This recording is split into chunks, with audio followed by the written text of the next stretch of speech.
এই মুহূর্তে যে খবর এসে পৌঁছচ্ছে আমাদের কাছে, সোমবার ইসকনের সন্ন্যাসী চিন্ময় কৃষ্ণ দাসের জামিনের আবেদনের শুনানি হতে চলেছে। এই মুহূর্তে যে খবর এসে পৌঁছচ্ছে আমাদের কাছে, বাংলাদেশের ইসকনের সন্ন্যাসী চিন্ময় কৃষ্ণ দাসের জামিনের আবেদনের শুনানি হতে চলেছে আগামী সোমবার। আপনারা জানেন যে এর আগেও জামিনের আবেদনের শুনানি বারবার খারিজ হয়ে যায়, বিভিন্ন অজুহাত দেখিয়ে কিন্তু সেই জামিনের আবেদনের শুনানি খারিজ করে দেওয়া হয়। আর এই মুহূর্তে যে খবর এসে পৌঁছচ্ছে আমাদের কাছে, বাংলাদেশের ইসকনের সন্ন্যাসী চিন্ময় কৃষ্ণ দাসের জামিনের আবেদনের শুনানি হতে চলেছে আগামী সোমবার। রাষ্ট্রদ্রোহিতার অভিযোগে ইসকনের সন্ন্যাসী চিন্ময় কৃষ্ণ দাসকে গ্রেফতার করা হয়। তাকে গ্রেফতার করে ইউনূস সরকার এবং তারপর থেকে বিনা বিচারে মাসের পর মাস জেলবন্দি রয়েছেন ইসকনের সন্ন্যাসী। আর এই মুহূর্তে যেমনটা জানা যাচ্ছে, বাংলাদেশ হাইকোর্টে চিন্ময় কৃষ্ণ দাসের জামিনের আবেদনের শুনানি হতে চলেছে সোমবার।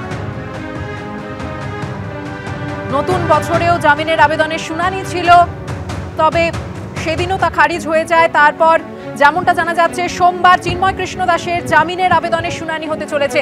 আমাদের প্রতিনিধি অর্ণব মুখোপাধ্যায় রয়েছেন আমাদের সঙ্গে। অর্ণব, কি জানতে পারছো? দেখো, এখনো অব্দি যেটা জানা যাচ্ছে, সোমবার দিন হাইকোর্টেতে চিন্ময় কৃষ্ণ দাস তার জামিন মামলার শুনানি হবে।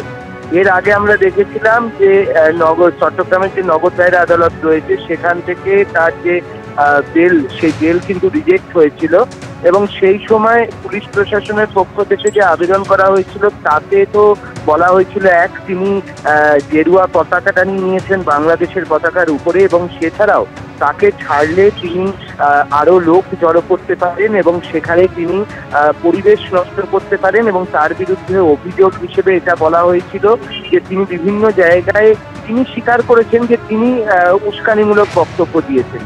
যদিও চিন্ময় কৃষ্ণ দাসের যারা আইনজীবীরা রয়েছেন তারা এই সমস্ত কিছু বিরোধিতা করেছিলেন এবং তাদের বক্তব্য ছিল যে তিনি একজন দেশপ্রেমিক এবং তিনি সর্বাগ্রে দেশকে প্রায়োরিটি দেন, তিনি সাধু মানুষ, সন্ন্যাসী মানুষ, তিনি এইসবের সঙ্গে যুক্ত নন।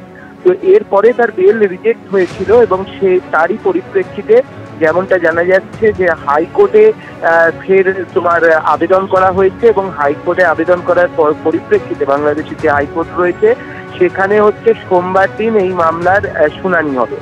এবং আমাদের এখানে যেরকম আমাদের ভারতবর্ষের ক্ষেত্রে যে এক একটা স্টেটের আলাদা আলাদা হাইকোর্ট রয়েছে, কিন্তু বাংলাদেশের ক্ষেত্রে ব্যাপারটা এরকম নয়।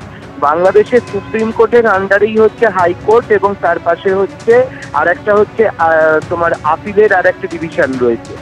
যে হাইকোর্ট রয়েছে সেই হাইকোর্টেই সেখানে এইটা শুনানি হবে সোমবার দিন, এমনটা জানা যাচ্ছে।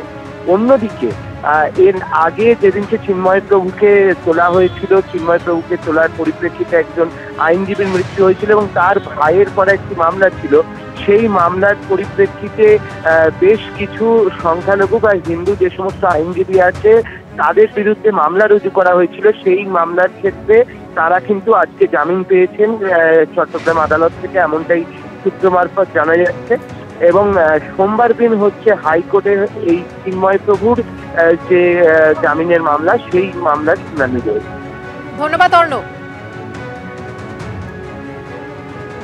নতুন বছরেও জামিন পাননি চিন্ময় কৃষ্ণ দাস। চট্টগ্রাম আদালতে খারিজ হয়ে যায় ইসকনের সন্ন্যাসীর জামিনের আবেদন। 1 মাসেরও বেশি সময় ধরে বাংলাদেশের জেলে বন্দী রাষ্ট্রদ্রোহের মামলায় গ্রেফতার হওয়া চিন্ময় কৃষ্ণ দাস।